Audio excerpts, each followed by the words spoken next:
Welcome है, आपका स्वागत है हमारे नए एसबीएस की वीडियो में। दोस्तों, इस वीडियो में बात करने वाले एक नए अपडेट के बारे में। एक अपडेट ऐसी है कि बहुत से कस्टमर की ज़्यादा पेमेंट की वजह से उनको पैन कार्ड अपडेट करना रहता है। उसकी वजह से क्या बैंक में जब अपडेट करने के लिए देने पड़ते हैं। कभी कभी बैंक के ज़्यादा भीड़ की वजह से आप अपडेट तो मतलब कि पैन कार्ड देते हो, लेकिन कभी कभी अपडेट नहीं होता। हुई प्रॉब्लम का सोल्यूशन हमारे सीएसपी में आया है।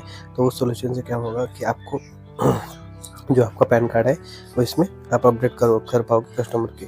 कस्टमर का पैन कार्ड अपडेट करने के लिए हमें ऑप्शन मिला है। सिंपल से हमारा जो केवाईसी का ऑप्शन है उसमें पैन कार्ड अपडेशन का एक ऑप्शन है, उसको क्लिक करना। क्लिक करने के बाद देखिए दोस्तों, आपको सेव नंबर, अकाउंट नंबर या आधार नंबर तीनों में